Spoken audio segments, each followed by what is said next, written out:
The Raven by Edgar Allan Poe.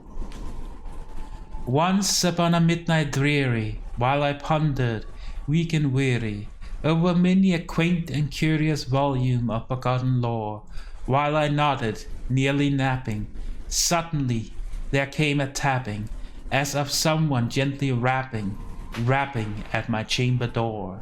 "This some visitor," I muttered, tapping at my chamber door. "Only this and nothing more." Ah, distinctly I remember, it was in the bleak December, and each separate dying ember wrought its ghost upon the floor. Eagerly I wished the morrow, vainly I had sought to borrow from my books a cease of sorrow, sorrow for lost Lenore, for the rare and radiant maiden whom the angels named Lenore, nameless here forevermore. And the silken sad uncertain rustling of each purple curtain filled me with fantastic terrors never felt before, so that now, to still the beating of my heart, I stood repeating, "There's some visitor entreating entrance at my chamber door. Some late visitor entreating entrance at my chamber door. This it is, and nothing more." Presently my soul grew stronger, hesitating then no longer. "Sir," said I, "or madam, truly your forgiveness I implore. But the fact is, I was napping, and so gently you came rapping, and so faintly you came tapping at my chamber door, that I scarcely was sure I heard you. Here I opened wide the door. Darkness there, and nothing more." Deep into that darkness peering, long I stood there wondering, fearing, doubting, dreaming dreams no mortals ever dared to dream before. But the silence was unbroken, and the darkness gave no token.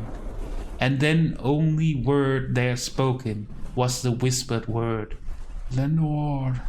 This I whispered, and an echo murmured back the word, "Lenore." Merely this and nothing more. Back into the chamber turning, all my soul within me burning, soon I heard again a tapping, somewhat louder than before. "Surely," said I, "surely that is something at my window lattice. Let me see then what thereat is, and this mystery explore. Let my heart be still a moment, and this mystery explore. This the wind, and nothing more." Open here I flung the shutter, when, with many a flirt and flutter, in there stepped a stately raven of saintly days of yore. Not the least obeisance made he, not an instant stopped or stayed he, but with mien of lord or lady, perched above my chamber door, perched upon a bust of Pallas, just above my chamber door, perched and sat, and nothing more. Then this ebony bird beguiling my sad fancy into smiling, by the grave and stern decorum of the countenance it wore. "Though thy crest be shorn and shaven, thou," I said, "art no craven, ghastly grim and ancient raving, wandering from nightly shore. Tell me what thy lordly name is on the night's Plutonian shore."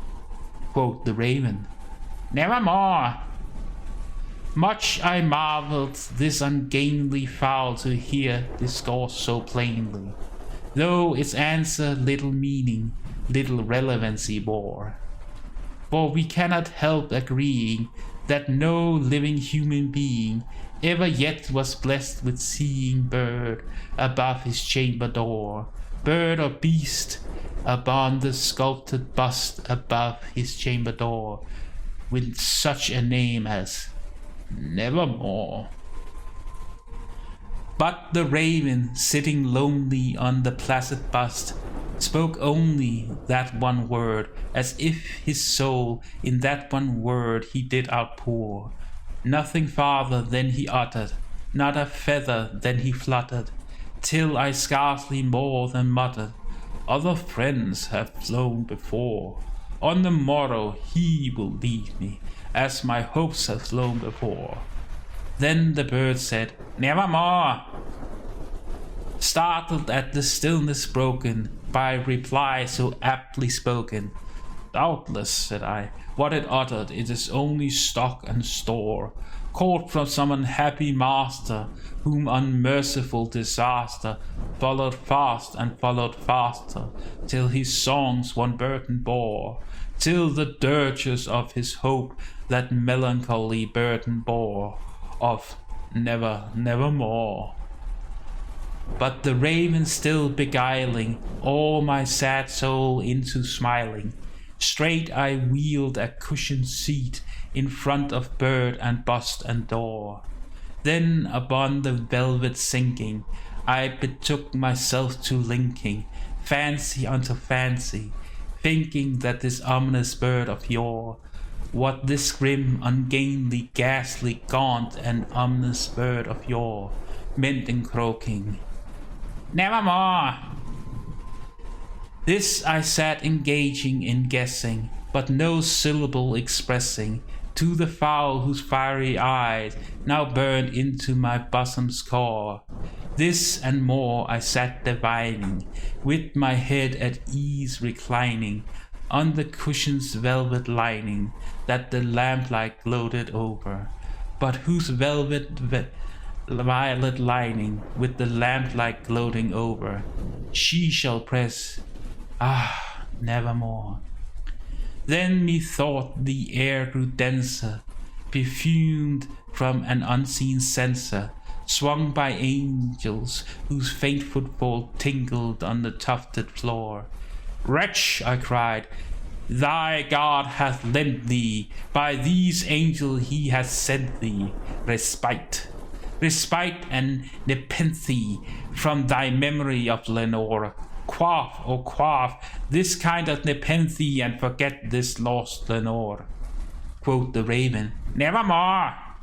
Prophet, said I, thing of evil, prophet still, if bird or devil, whether tempter sent or whether tempters tossed thee here ashore, desolate yet all undaunting, on this desert land enchanting, on this home by horror haunting, tell me truly, I implore, is there balm in Gilead? Tell me, I implore.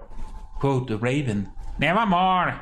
Prophet, said I, thing of evil, prophet still, if bird or devil, by that heaven that bends above us, by that God we both adore, tell this soul with sorrow laden, if within the distant Aidenn it shall clasp a saintly maiden, whom the angels named Lenore. Clasp a rare and radiant maiden, whom the angels named Lenore. Quoth the raven, nevermore. Be that word or sign of parting, bird or fiend, I shrieked upstarting, get thee back into the tempest and the night's Plutonian shore. Leave no black plume as a token of that lie thy soul hath spoken. Leave my loneliness unbroken. Quit the bust above my door. Take thy beak from out my heart, and take thy form from off my door. Quoth the raven, nevermore. And the raven, never flitting, still is sitting on the pallid bust of Pallas, just above my chamber door.